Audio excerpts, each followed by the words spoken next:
Welcome back to the Artie Lange Show. I'm proud to say this next guest has become a friend of mine. It's an odd love story that only Hollywood could tell. And we'll see who could play us in the big... I see Kevin James, who could fatten up a little bit, being me. And I don't know, I'm looking at... Maybe your buddy Paul Rudd could do you. Really? I was thinking Denzel. Washington? Yes. Yeah, all right. Yeah, that one. Well, I'll tell you, I don't know, maybe it's a very, very cute love story I have. It is. I couldn't love you more. Maybe Miramax. I could not love you more. Well, you make me feel even worse about what happened several years ago because you're beautiful. Oh, God. You have a so beautiful family, and they were there. My sister's here, my kids. Hey, my guys. kids. The last time my kids were at a show that you and I did, I think you said, TMZ is your favorite website? And then...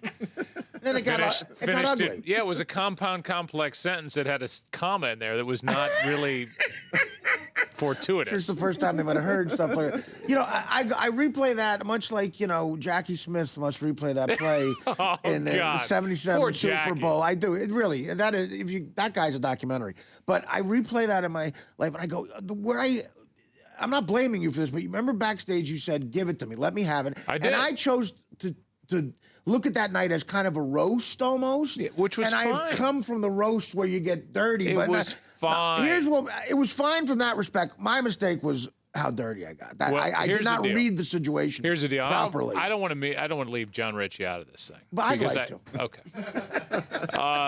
It's quite fun. What pissed me off was reading your book, which I wrote the foreword to, and Yes. I'm very proud of. And by the way, I have a thing on Funny or Die that came out yesterday. I know, I saw it. It's hilarious. Well, thank you. But I would have been. You tried to call me for that. It would have been nice to do that with you. Yeah, that would have been fun. It's the theme. That would have made it. New Yorkers who hate Joe. You suck! It really is funny. You hate the Yankees. You hate the Giants. Now, did they contact you about that? Or like, It was kind of a mutual thing. And then they're like, hey, they gave me 4 ideas, and that was the one that was buried like third. So I said, no, this is the one we're doing. Right. Not this stupid, you know, here's the crazy shirt that allows you to be cold and be an announcer and grab the microphone. That would have been bad. Yeah, that would have been. I wouldn't do that. But yeah, that is a weird thing with you. And that I've had Yankee fans go, he hates the Yankees. But I listen to every game. I'm a huge Yankee fan. Before we even knew each other, I'm like, I don't know what you're talking about. Why would I? You seem to love Derek Jeter. You always give him props like crazy. Yeah, And I don't get that. But I mean, just from a self-serving, if they think I'm just an ass and I'm like some self-serving jerk, right? Well, then why would I hate the Yankees? Because it's always better when the Yankees are good, exactly, and you're doing the New York team. I mean, that's the way it works. I mean, you know, much like Marv Albert was the voice of Jordan nationally. Like when I think of Derek Jeter, like now Jeter. In this situation, I think of your voice, you know? Well, that's good. Yeah, but what about I'm going to do it like Marv Albert next year. A truly disturbed individual, Derek Jeter. Excuse me while I bite the back of a whore. My kids are here. I'm sorry again. I mean, don't, that's fine. They're so well-versed in horror talk. I mean, there's one thing. Once again, Uncle Artie ruined the night. Right. Kids, say goodnight to Uncle Artie. He's going to be up for a little while longer. Uncle Artie got drunk, and we have to put him in that secret room we do at Thanksgiving. Right. It's all right. If you can do it like Marv Albert, though, go all the way with it. Really do it. Why not? Have a whore there and live life. Own it. Yeah, Derek Jeter. So what in the book aggravated you? I'm sorry, because I was. Oh yeah, the fact that you can go back to that and I can't should really frighten me. Well, because it's scary. No, because Rudd, who's I've known since I was 18. Yeah.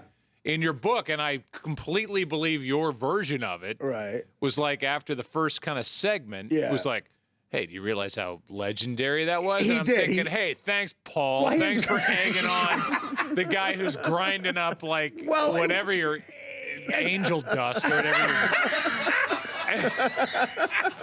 Girls, can we take the girls in the room? God, thanks, Rudd. It wasn't angel dust. It wasn't 1989. Okay, well, that's what I fell back to. No, he did. He said, that's the worst thing you could do to a comic because he kind of encouraged it. So he's like, yeah, keep doing it. That's great. And Jason Sudeikis, who I didn't even know who he was at the time, and I found that he's like a modern day Warren Beatty, pretty much. Right. And, you know, again, whatever. But yeah, that is true. Paul would probably admit to that. Yeah, that's okay. We're good. We're all good. So this is your 4th Super Bowl. Crazy. I would have said it's even more, and you've done 16 World Series, so it's starting in '96. Yeah. So you're starting to get into that legendary status. It's like the you're the guy. The STFU status. Stop ruining my events. Go away.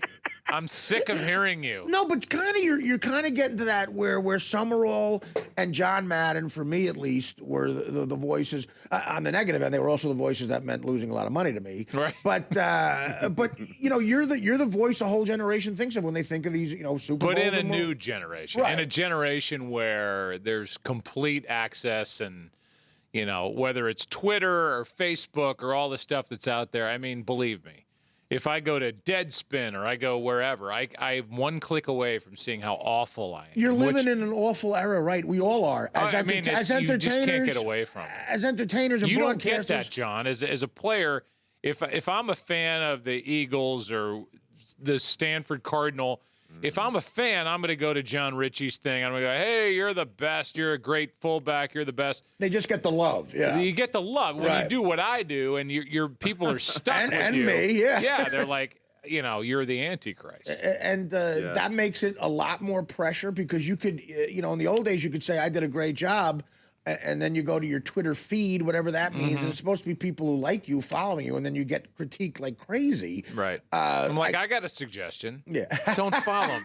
Right. Turn your volume off or watch Dancing with the Stars and shut up. Stay away. Follow somebody you like, you creep. Right. Go tell Zac Efron his hair looks good. So, and again, as a Giant fan, it's hard to say this, but Troy Aikman is just such a pro. You guys together really are great. Like listening to those games, the championship games, and Aikman's got the best street cred there is as a guy who's played. Yeah, before, and I don't even think rings. he gets that. I really don't. He seems humble too. Yeah, I'm like, do you realize you can say whatever you want to? You're a 3-time Super Bowl champion. You can say whatever you want. He's one of those guys who won't do it. As a parent, he's one of those. You hope you have a kid like that, Troy Aikman. He's telling a perfect kid. I joke with him. I'm like 3 years younger than him. I look 15 years older than him. Is that true? Yeah, and well, I mean, both and of you I'm like, young. but I'm like, look, now we're together. We're partners in this thing, and I knew you. By the time I cared about the NFL, he was Troy Aikman. Right. And I don't think he understands the hammer that he has. Yeah. And he just, I think he had to be kind of the voice of reason for that crazy Cowboy team. That they were, all the rumors you hear about that. The owners seem more out of control than him. Exactly. The White House, all that stuff. So he has just been the bastion of the straight and narrow, which is great for him.